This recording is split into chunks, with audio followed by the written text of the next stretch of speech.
Amen. Praise the Lord. Okay, good morning. Good morning. Glory to God. Thanks God. Praise the Lord. Matthew chapter 6 verse 28 to 34. Basahin natin sabay-sabay. Matthew chapter 6 verse 28 to 34. Thanks God. At tayo makapag-aral ng salita ng Panginoon today, March 22. Praise the Lord. At ngayon ay second church anniversary kila Pastor Retired Colonel Gabriel Bigo Senior dun sa Linambasan Hamilton Campus Bethany Baptist Church. Si Pastor Jerry Nable ang speaker doon. At bukas merong third World Mission Conference bukas whole day. Kaya God willing ay pupunta kami bukas mamanalin hanggang Diyos ni Gigi. So pag-pray natin, si Dino rin, pumunta naman sa Pandan, si Denver, pag-pray natin. Safe travel and blessings and success. Matthew chapter 6 verse 28 to 34, basahin natin na sabay-sabay, read, begin. And why take ye thought for raiment? Consider the lilies of the field, how they grow, they toil not, neither do they spin. And yet I say unto you that even Solomon in all his glory was not arrayed like one of these. Wherefore, if God so clothe the grass of the field, which today is, and tomorrow is cast into the oven, shall he not much more clothe you, O ye of little faith? Therefore take no thought, saying, what shall we eat, or what shall we drink, or wherewithal shall we be clothed? For after all these things do the Gentiles seek. For your heavenly Father knoweth that ye have need of all these things. But seek ye first the kingdom of God and his righteousness, and all these things shall be added unto you. Take therefore no thought for the morrow shall take thought for the things of itself. Sufficient unto the day is the evil thereof. Ang title, God is sovereign, just seek Him first. God is sovereign, just seek Him first. Ang sovereign means all-powerful. God is in control. No? So tayo ay mag-pray. Let us go to the Lord in prayer. Almighty God, our loving Father in heaven, Lord, thank you for this day. Thank you sa iyong salita. Thank you sa testimony ng mga anak, mga believers. Thank you for this passage, Panginoon. Sweet Holy Spirit, help us, help me as I preach this the word with love, clarity, boldness, at with compassion and conviction, Panginoon, with power. Forgive our sins, God. Pagpalain niyo po, Lord, ang second church anniversary sa Bethany Baptist Church sa Linambasan Hamilton Campus. Pastor Bigo at ay pwedeng Panginoon si ang kanyang anak bilang assistant pastor, si Preacher Ezekiel, at bilis mga kanilang married life ni Ma'am Shine. Salamat kapag makasama sa Panginoon. Pagpalain niyo po silang dalawa sa next journey ng kanilang buhay. Bukas, Lord, we pray maging successful rin, i-bless mo rin ang Third World Mission Conference doon sa Bethany Baptist Church sa Mindanao. Bless mo rin yung magka-travel at mga needs at mga member. Bless mo for world evangelism, Panginoon. We pray rin tayo ng mga pupunta doon, ng mga anak mo, mga pastor, preachers, missionary. Pagpala niyo po ang ito. Salamat po, pala niyo sa salita na mahal ngayon. Sweet Holy Spirit, help me now. At pagpala niyo rin mga gawain all over the Philippines, lalo na doon sa Bethany, Makati, at sa pangunan ng Pastor Nable Panginoon. Pagpala niyo rin ang pagsalita ngayong umaga doon on behalf ni Pastor Nable. In Jesus Christ's name, Amen. Amen, praise God. Ang title, God is sovereign, just seek Him first. So this is a reminder that God is sovereign. Ibig sabihin ay God is powerful. Control niya ang lahat ng bagay at not affected by any circumstances. So ang Diyos ay hindi apektado sa kaganapan sa buong sanlibutan. Kung ano man ang nangyayari at maging ang economy of this world is not affected pagdating sa economy ng Panginoon. But above from all of this, kaya salamat tayo sa Panginoon na meron tayong maasahan sa Panginoon. Siyempre, pag tumingin tayo sa surrounding and the horizontal, siyempre, dual yan. It's either madismaya or encourage, challenge. Pero pag tumingin tayo sa taas, of course tayo encourage because God is in heaven. So, alam natin na for with God, all things are possible. Imagine kung saan nga doon yung dagat, Red Sea, pero hindi yung dagat na pula ha. Ang Red Sea ay hinati ng Panginoon. Ginamit si Moses, yung tungkod, at yung dagat na yun ay sa kapangyarihan ng Diyos ay nahati at naging to yung lupa, dumaan yung mga Israelites. So makita natin din yung power ng Panginoon. Kaya ang Panginoong Diyos, ang Diyos ng Israel, yung tunay na Diyos na makapangyarihan. Kaya mayroon tayong assurance, tayo ay dependent sa Panginoon. Kaya all powerful. For imagine for 40 years ang mga Israelites ay hindi nagutom. Imagine, pinakain sila ng Diyos na bread from heaven, manna. Yung malilit lang yan, yung parang bigas rin yata rin, nakaliit, o manipis lang siya. So, yung manna na yun, pinakain ng Panginoon ng mga Israelites for 40 years. Even ang kanilang mga sandalyas ay hindi na luma. Imagine, for 40 years. Hindi na sila ang ating mga sapatos, sandalsin, chinilas. Minsan, kung lang nga ng 1 month, bitas na yung putol na. Hindi nga abutan minsan na 3 months, 6 months, 1 year, sira na. Pero doon, pinakita ng Diyos ang kanyang pangyarihan. 40 years, ang kanilang mga sinusuot na mga sandalyas. Siyempre, wala pa namang sapatos that time, ay hindi nasira. Even doon sa wilderness, wala naman doon mga kainan, sila ay pinakain ng Panginoon for 40 years. Could you imagine 40 years.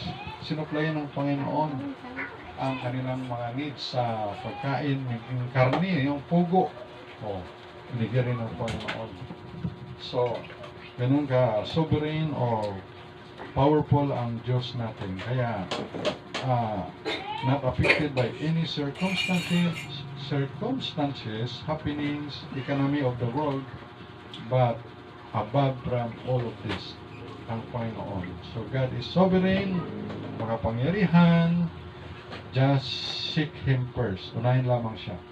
Kaya dito sa ating nabasa kanina sa Matthew chapter 6 verse 28, sabi dito, and why take you to for raiment? At bakit kayo nag-iisip ng patungkol sa inyong raiment? Ibig sabihin na isusuot. So number 1, about our body, clothing, covering, ating physically. Kaya nga dapat ang bilang Kristiyano, ang ating mga damit ay now na modest apparel. So sabihin ay walang mga sa babae, hindi dapat nakadamit na spaghetti. Pag spaghetti, yung iba nga hindi lang spaghetti, yung iba ay pansit. Kasi maliit na sotanghon. Yan. Mag-church. Siyempre, punta ka sa church, harap sa Panginoon. So dapat ay, yung damit ay kaya-aya, will dress it, modest apparel. Doon lang sa judge, punta ka sa courtroom, bawal naka-chinilas, bawal rin naka-short, bawal naka-sleeveless, o naka-spaghetti. Even sa Roman Catholic Church, bawal rin, meron silang standard yun, So, nasabi rin niya na pare, huwag kayong mag-suot ng mga spaghetti, sleeveless, tubeless. Kala ko yung tubeless pala sa gulong. Pati rin pala sa dami. Tubeless ba yun? Tube lang kami tube. Walang Gulong. So walang stripe. stop. Strap. So, gano'n no? No short. So dapat tayo short na nga. As in short pa rin. Kaya short. Kumbaga sa akin, kita na yung doorbell. Ibig sabihin, doorbell ay pusod. Kay Kirtong, kita yung sausawan at baboy. Mas hindi si Kirtong. Sausawan at baboy. So verse 28 sa Solomon, nasabi dito ay hindi pa nakadamit, nakasuot ng kasing ganda ng mga damit o doon kulay ng halaman sa lilies, di ba? Lily of the valley, di ba? Kahit lily of the valley yan, bulaklak, maganda tingnan no? Mga the lily of the valley, ibig sabihin nyo, yung doon sa mga ilog, yung mga kulay green doon at may mga bulaklak, mga lilies ba, ay maganda yon tingnan. Pero hindi yun hindi pa rin nasuot ni Solomon. Pero sabi ng Bible, sinusunog lang yan dito. Sabi dito, no? Behold, and why take you to for the raiment? Consider the lilies of the valley, how they grow. They toil not. Paano sila lumaki? Hindi na sila papagal. Toil not. Neither do they spin. Yung spin dito ay nangagsusulit man. Nangagsusulit. Kahit yung Tagalog, ano spin? Hindi yun. Nangagsusulit. Hindi. Kaya sabihin, sa Tagalog, nangagsusulit man. Kaya verse 29, not arrayed. Hindi ito nasuot. Yet I say to you that even Solomon, in all his glory, siyempre sa glory ni Solomon, doon sa templo, bilang hari siya, matalino siya, marami siyang gold, maraming tauhan, ay, sabi ng Bible, ay even si Solomon, in all his glory, was not arrayed like one of these. Hindi siya nakapag-suot ng isa sa mga ito. So verse 30, wherefore, if God so clothe the grass of the field, so even yung mga halaman o yung mga damo sa field, sa parang, ay dinadamitan ng Panginoon. So even yung mga damo, may dinadamitan pa ng Panginoon kung anong mga binabalot pa doon ng Panginoon, mga bulaklak o ano pang additional na mga makulay doon sa damo. Sabi ng Bible na even if God so clothe the grass of the field, which today is, and tomorrow is cast. At kinabukasan ito ay itatapon lamang sa oven. So, ibig sabihin na sinusunog. Shall he not much more clothe you, o ye of little faith? So, how much more pa man na kayo ng mga tao? Hindi ba kayo dadamitan? O kayo na may little, maliit na pananampalataya? Little, malusot, maliit, kunti na pananampalataya. So God clothed. Kaya dito ay may kasamang rebuke sa verse 30. Then number 2, about our body to eat. Tungkol naman ito sa ating katawan na yung anong makakain at maiinom sa verse 31. Therefore take note of. Kaya huwag kayong mag-isip. Siyempre bilang tao ay normal tayo na nag-iisip, no? Ano kaya makakain? Mahal na naman yung bigas. Dating bigas, nakabili pa tayo ng 32, 33, 36. Kaya pinakamura na nabibili ko, 46. Kahit doon sa Bulwang, kahit doon sa Andagaw, sa Great Market, 46 yung pinakamababa. Yan, haluan ko lang ng black rice, 62 pesos per kilo para at least ay madaling mabusog pag may black rice. Ang labas niya na ikamuros na. Kaya sabi ng Bible na sa verse 31, therefore take note of, na huwag kayong mag-isip. Siyempre bilang tao nag-isip tayo, pero tinuturuan tayo na huwag kayong mag-isip kasi yung mga ibon, no? Hindi naman sila nag-isip, no? Paano kaya pagkain namin ito bukas? Wala sa ibon, no? Paano kaya? Hindi na sila nag-isip, pero pinapakain sila ng Diyos sa langit, yung mga ibon. Saying, what shall we eat? Anong ating makain? Or what shall we drink? Anong ating maiinom? Sabi dito, or wherewithal shall we be clothed, o paano tayo gamitan. Kaya sa verse 32, for after all these things do the Gentiles seek. So itong mga Gentiles, hindi itong mga Hudyo. So ang kausap dito ay ang mga Jewish people. At dito ay ang mga Gentiles ay yung hindi mga Hudyo, hindi mga Jewish people, hindi mga taga-Israel, hindi Israelites. Kaya yun ang iniisip ng mga Gentiles. Siyempre, they are, tinatawag sila ng mga heathen. Ibig sabihin, hindi pa sila ligtas. Mga Gentiles na yan, walang iba ang kanilang dinig Diyos, iba ang kanilang pinasambang Diyos, mga hintil sila. For your Heavenly Father knoweth that ye have need of all these things. So, sabi ng Panginoon, alam mo ng iyong Ama sa langit na kailangan ninyo ang mga bagay na ito. So, magkaiba yung need sa want. No? So, need ay mga basic commodities, food, shelter, clothing, mga basic yan. Kaya kung negosyante ka, magnegosyo ka, ano kayo magandang negosyo? Isipin mo yung mga basic need ng tao. Magnegosyo ka ng tubig, okay yan. Dahil araw-araw tayo uminom. Magnegosyo ka ng pagkain, kailangan yan. Kaya ang tao, kailangan kumain. Kaya kung hindi kakain, mamamatay. Kung kakain ka, patay. Kung hindi kumain, patay din. Kain na lang. So, ang pagkain, yan ang nabibigay sa atin ng nourishment, energy para makapaglingkod sa Panginoon. Siyempre, kinakain natin ay maingat rin tayo, balanced diet. Hindi lang puro tamis. Diabetes rin kasi. Hindi rin pwedeng maalat. Kidney stone rin. Ang sakit. Hindi rin pwedeng na ang kinakain ay puro junk food. Tama. Or maasim. May acidic man. Kasi balance lang. Kaya kung tulakain ka ng matamis, kamay ka rin ng ampalaya para balance rin. Pang-equalizer. We therefore, sabi sa 1 Corinthians 10:31, whether therefore ye eat or drink, kung ikaw may kumakain or uminom, or whatsoever you do, ano man ginagawa mo, do all to the glory of God. Amen? So, tayo man ay kumain for the glory of God. Tayo uminom for the glory of God. So, maging disinipline pa rin tayo sa ating manners with good manners. So, lahat ng ito ay alam na yung ating need. Alam ng Heavenly Father. Of course, we believe in one God, in three person, the Father, the Son, the Holy Spirit.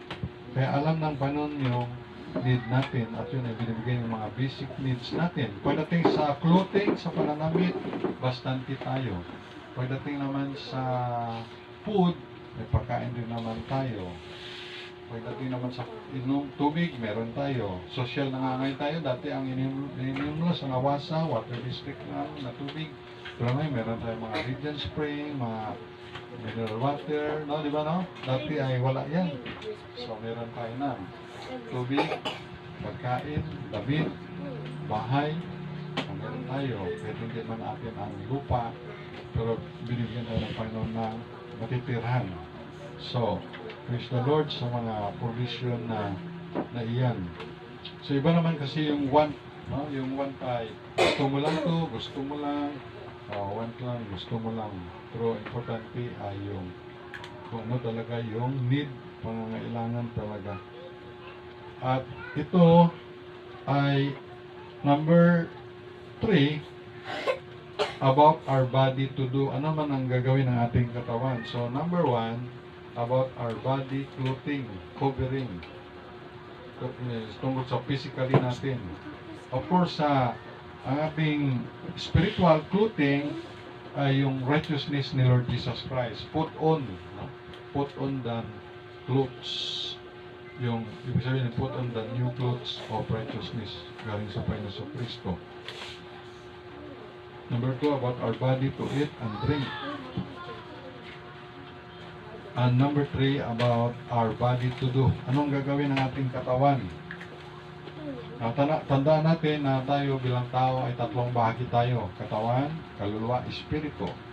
Ang katawan, magtatagal, ang pinakamatagal na katawan na nabuhay ay 969. Hindi nga umabot ng 1 year, no? Hindi umabot ng 1 year, 1 day. Ah, 1 day pala. Sorry, hindi, 1 year. Kasi ang 900, ang 1,000 years sa Panginoon ay 1 day. Sabi sabihin ito sila 969 years old. So, hindi sumabot ng 1,000 years. So umabot sila ng 1,000 years old, naka 1 day siya. Ay walang day umabot. Come short of the glory of God talaga ang tao. Kaya wala nakaabot sa kaluwalhatian ng Diyos. Kaya ang tao hindi umabot ng 1 day. Kahit sino, wala talaga nakaabot. Kaya na ang Panginoon ay talagang binibigyan niya tayo ng how to manage our body. Tayo lang dapat good steward tayo kasi may mga tao na yung body nila ay hindi sila good steward. Kaya palaging puyat. Halimbawa, makinig kayo, no? Mga kabataan, no? Halimbawa, hindi ka good steward sa mata mo. Palaging ka-cellphone, ang mata mo mag-violet yan. Yung dito, ay bag. Pwede ka maging maingat. Halimbawa, yung may mga tao kasi nga, umaga pa lang ang almusal nila ay tanduay.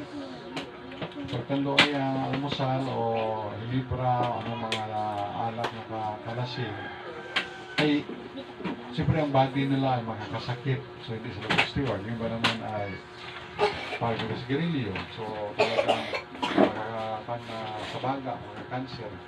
Tapos tayo naman nakakaamoy. Dami rin tayo. So tapos tayo sa mga ganong mga usok. So maging good steward tayo. Halimbawa, palaging gusto mo ay hotdog palagi, processed foods or noodles araw-araw. That's canton. Kay panyan. Meatloaf. So processed foods. Ulo mo, nahihilo ka, tapos ang kidney mo. So, hindi ganun. Pero gulay, depende sa gulay kasi mayroong mga gulay nakita ko na yung mga sitaw, yung iba pa ginasawsaw nila sa formalin, no? Tapos sa yung ginapan pa na tubig man, yung chloride para i-preserve daw, para ibiyahe ba ay ma-preserve ba. Diba sa mga tao, para ma-preserve yung tao na bangkay ay parinagan mga bulok ay may formalin, saka mga diba, gamot. Ay ganoon din minsan sa gulay or sa isda, diba?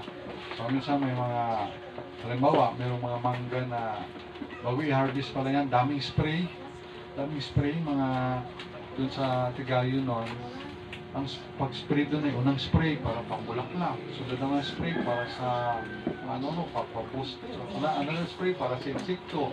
Another spray para magluto. Siguro kasi ko 4 o 5 spray bago i-harvest. Kaya ibig sabihin, so makakain mo, dami na spray. Kaya yun sa mga pitsay ba yun? Parang pitsay, repolyo?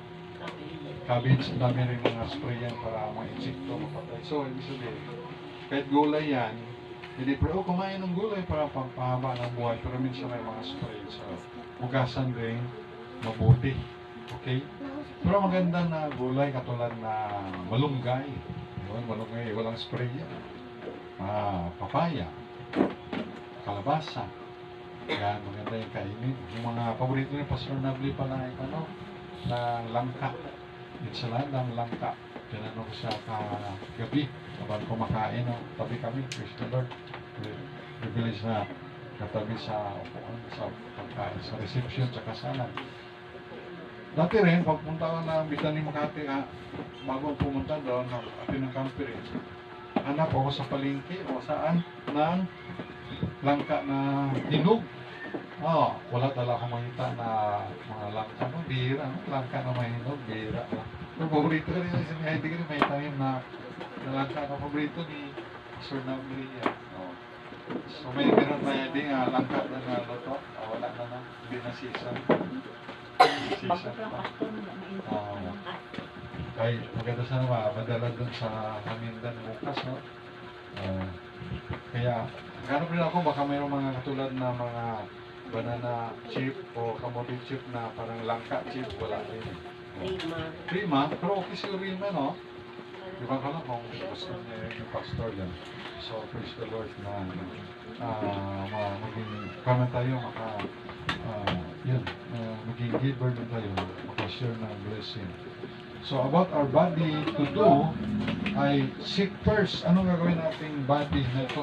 Na salamat na humaba ang buhay. Ito sila, 969, kay Adan, 930, kay Moses, 120, pero sana tayo mapapasok yung buhay na mga more or less 100 years. Yan. And then, anong gagawin nating body to? Seek first God's kingdom. Yung kingdom of heaven, the kingdom of God, use it interchangeably. At hanapin natin ang katuwiran ng Diyos God sa righteousness. Anong resulta o consequence? Sabi dito, added unto you. And all these things shall be added unto you. But seek ye first, God first, the kingdom of God and His righteousness, ang katuwiran ng Diyos, ang kaharian ng Diyos, and all these things, ang lahat ng bagay nito, hindi lamang some, but all these things shall be added, idadagdag lang sa iyo. Added unto you. So yun ang secret pala. God first, at salamat sa faithfulness ni Nayaypi. Mr. Pin, no? Sa faithfulness nila. Oh. Minsan naman ay pag nakasakit, yun hindi nakakasakit pa. Kapag pray lang natin. Kumansama natin si Lilin, si Jomar. O may sakit. Oh. So, pag inuna natin ang Panginoon, ang kanyang katuwiran, all these things shall be added unto you. Kaya, every day, dapat tayo ay Bible reading. So, every day ako Bible reading. By the grace of God, nabasa ko na ang Bible ng 4 times. Pero yung ka-4 times sa cellphone. Pero once, Tagalog, sa King James Version, 2 beses, at sa cellphone, 1 beses. And then, gabasa pa rin ako. Kaya ang dami pong matutunan pa ng mga, sabi nga ng Bible, the secret things of the Lord ay i-reveal sa iyo na nagmamahal sa Panginoon. And then, maging strong ka spiritually para makatulong rin sa mga ibang Kristiyano na mapalakasan sila sa mga nanghihina. So, salamat sa Panginoon. Kaya, ang resulta, added lang kung ano man yan. Kaya, pag may activity sa school, at Sunday yan, God first. Mas priority mo ang Panginoon. Kasi pag inunan mo ang Panginoon, sigurado, iangat ka ng Panginoon. Ipopromote ka. Ikaw, hindi ka ang gagawing salutatorian. Ikaw ang valedictorian. Kaya, pagpray nyo si Ate Hana na it's either salutatorian or valedictorian siya. So, pagpray lang. Gagatingin si Crystal eh. Ito, nag-aami si Ate Crystal ah. Amaze o duda. Na-aami siya. So, gaduda siya. So, pa-tutor ka kay Ate Hana. Pa-tutor. So, salamat sa Panginoon. Unahin mo lang Panginoon, idadagdag lang yan. Yan ay recognition ng dito sa lupa. Siyempre, ang magandang recognition sa langit. Well done, thou good and faithful servant. Conclusion na tayo. So, ang title, God is sovereign. Ano nga sovereign? God is all-powerful. God is in control of everything. He knows the past, the present, and the future. God is not bounded by that time. Okay? Hindi bounded, hindi hold ng time ang Panginoon. Is, kung baga ang Panginoon ay wala pa, nandun na siya. Wala pa yung mga 24 hours a day. Nandun na ang Panginoon. Ahead of time. Ang Panginoon nga ay above us, before us, sa likod, behind us. Ang Panginoon is everything. Okay? Without God, we are just nothing. So, we need God, we need the Lord Jesus Christ. God is sovereign, powerful, just seek Him first. Unahin lamang siya. Proven na yan sa buhay ko. Binata ako. paano ang pagkain ko? Wala naman akong income, walang trabaho, walang sweldo. Pero buhay pa rin ako kapag sa Panginoon. Ay, paano nga nabubuhay, Pastor? Siyempre, humihinga. Hindi. Buhay ka. Siyempre, ang Panginoon ang nagsusustain. And then, nag-asawa. So, pag may asawa ka rin, pag tanggalin mo yung letter A, sawa. Tanggalin mo yung is, hawa. Tanggalin mo yung A, wa. Tanggalin mo yung wa. So, pag asawa ka, God provides pa rin. Si Brother Joseph ay, dati asawa ay, wala pa yung hukad, fixed income, walang trabaho. Yan ang sa kanya mata, no? Ay, paano ko iwan mo ng trabaho ng asawa? Ay, so, ito naman kasi yung panay, by faith, no? God will provide. Pero meron mga mag-asawa single, tawag man na ay, single, blessed is. May Pastor Napli pa, no wife, no life. But, we have God. Happy wife, happy life. Kaya ma-pray na si Pastor, ikakasal siya, na-announce niya lang kapag September 10, no? 2026, kay Ma'am Nadine, doon sa Bahrain, pag-pray lang natin, sa Amerika siya, o ngayon, sa pag-pray lang, na God's protection, blessing, and will at their side na makasama sa ministry. Si Pastor Nagle, ating sending pastor, ay 69, pero mukhang 49. Ako naman, 54, mukhang 44. 44, 54 ako mukhang 64. 44. Tapos, pastor ay, pastor ay, bata ka pa rin pastor, pag 70 ka na sa May 20, no? Pero bata ka pa rin pastor, sabi ko sa kanya, bata ka pa. Ay, mayroon man akong vitamins. Ang vitamins ko ay vitamin M. Sabi ko ay, mission. Tama, ang vitamin ni pastor ay mission. Kasi sa world mission, local or foreign mission. Kaya nagabata pala dahil sa mission. Kaya tayo man, support tayo by the grace of God, kaya tayo mission. Support tayo sa 25 missionary na foreign, meron tayong local din, mga 5 rin, na support tayo, na support. Sa local hindi lang consistent, sa foreign naman ay kung may blessing lang, support tayo. Okay? Kahit kung maliit lang importante, kahit mission ka participate, hindi ba tayo makapunta sa Japan? Saan gusto mong punta ng Japan? Sa Africa. Ayaw ni Romero sa Africa. Indonesia. Sa Vietnam. Gusto sa mga rin. Sa Madagascar. Basta senior citizen sa Madagascar. Ngayon, hindi tayo makapunta doon. Meron pumupunta doon ng mga missionary. Yun, sila na lang gina-pray natin. Sa Algeria nga, di mo Muslim country rin, pero open na sa gospel ni Lord Jesus Christ. Sabi ng missionary sa Algeria, siya ka mag-preach ngayong araw to, sabi ka ni Manati sa umaga, kasi pastor sa office. Siya lang, sabi ni Pastor Nabi, siya lang ang Pilipino doon, sa Algeria. Imagine, sa Algeria ay sakay sa may part rin ng kanyang Africa.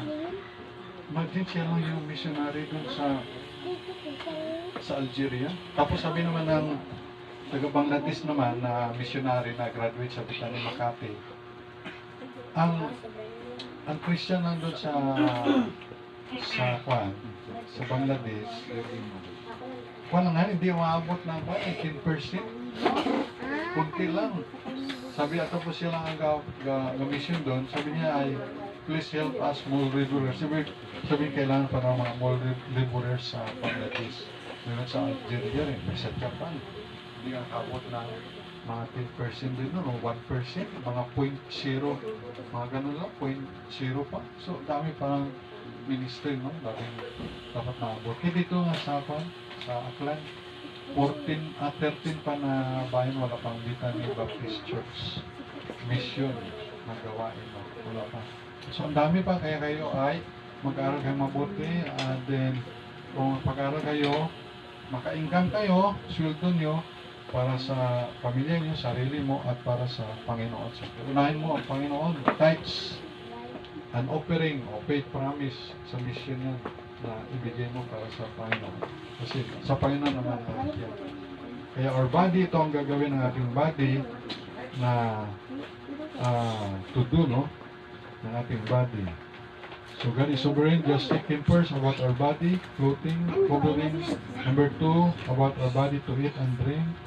Number 3, about our body to do. Ang gagawin nating body ay seek first God's kingdom. The result ay added unto you.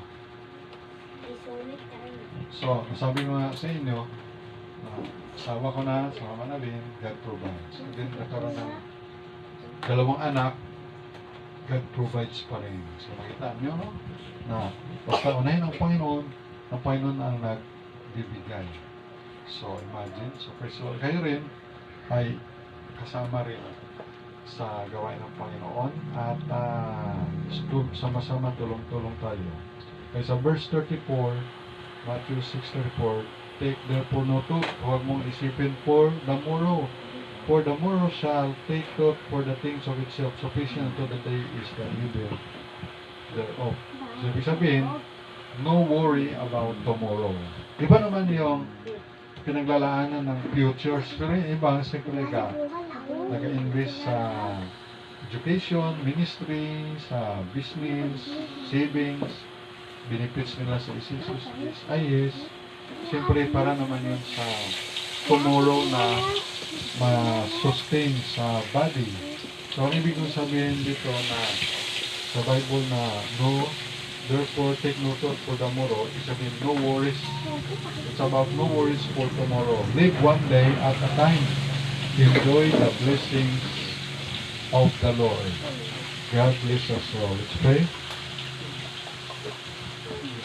Tayo manalangin. Almighty God, our loving Father in heaven, salamat po ng marami sa inyong salita na kung saan ikaw, Lord, ay sovereign. Thank you, Lord. We have a sovereign God. We need just to seek you first, Lord, and all these things will be added unto you. Panginoon, mayroon ang mga anak mo, mayroon silang mga worries. It's normal, pero thank God sa inyong salita, Lord, na pinutulong mo kami na hindi mag-worry, kundi magtiwala sa inyong Panginoon, sa prayer at sa Word of God na para nabigyan ng Panginoon ang salita na dapat sundin naman tiwala. Thank you, pagpalain niyo po, Panginoon, salita mo na hayag para bawat isa, kayong magabay sa amin, mag-ingat, provide the needs ng bawat isa, spiritual, material, financial, healing din, Panginoon. Ito yung testimony at ang healing sa kanyang physical health condition, Lord. Even yung cyst o tumor na nalusa, Lord. Ibig mo yung gamot. Even ang kanyang loan, mapulipid. Even kay Dino rin, Panginoon, kay nila provision of Panginoon. Even sa kanilang source of income. Even, Panginoon, yung healing kay Linling, kay Jomar, Panginoon. Kapalain niyo yung mga bata natuto sa ukulele, guitar, organ, sa music, Panginoon.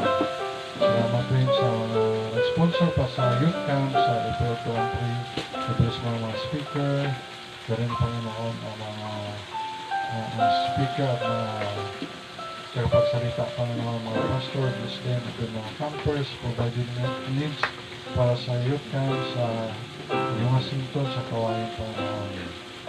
Salamat, Panginoon, at we pray din na ang gira sa Iran na natapos ito ng sa Israel.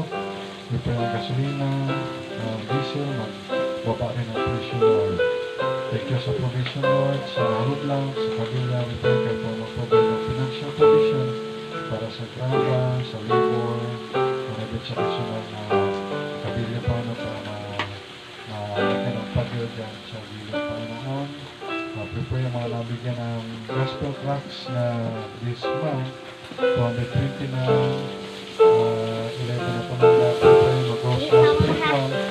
At sila ay mag-go spiritual at maka-attend sa mga Bible Believing Baptist Church. And then Lord, ito sa Bethany Baptist Church, Christian kami po, kayo mag-provide ng mga manampalataya, mapipot sa inyo sa giving, pipot sa inyo Panginoon sa pag-inikot sa inyo. Thank you sa faithfulness ng bawat isa Panginoon. We pray Lord, na i-bless mo ang kanilang manig sa mga spiritual, material, financial, healing, kayo po manguna at magkabay. Forgive our sins and thank you sa blessing. Pagpalaman kita sa namin sa pag-presto sa Kamindan Campus. Pagpalaman Panginoon ang World Mission Focus doon. At pagpalaman Panginoon yung closing ng mga school sa kanilang mga recognition and graduation. Kayo po mag-ingat at mag-bless para sa mga bata, mga teachers, sa mga gulang. Thank you Panginoon, i-bless mo ang Africa, ang Kalibo, ni Washington, naman siya, ang Karatig Bayan, kayo po magkabay. We pray man Lord, si Mary Chris, na makaroon siya ng birth certificate, Lord, we pray, favor na makaroon siya Panginoon. Help us na maging blessing sa kanya, sa kanyang parents Panginoon, na mga sikaso rin. Parayin na rin Panginoon, mga missionaries po ang local. Missionaries to the point field. Bless mo Lord, ito yung mga sinusuportan. Ibig sa Bethany Baptist Church, Mission Kalibo, as you carry your return, Lord Jesus, na makaroon ng financial, to provide ng lupa, even sa outside ng Poblasyon Kalibo, na mapatayo rin ng church building in the future, Panginoon. Upang mag-antay sa inyong pagbalik. At gamitin mo kami na marami pang kaluluwa ang abot, mga disciple, mga summiling, at sila ay mapapag at malumago at maglingkod sa inyo na mapapagpang at mag-involve sa world mission, evangelism. Salamat po ng maraming Ama at salamat Spiritual Spirit at kayo po ang patuloy na magkabang mag-bless everyone of the representative of families. This we pray in Jesus Christ's name. At i-bless mo rin tayo ng aming council of praying, aming giving, ito sa faith promise card sa mission of praying. Bless na gift ang mag-giver in Jesus Christ's name. Amen. Amen. Praise the Lord. Thank you for watching. God bless you.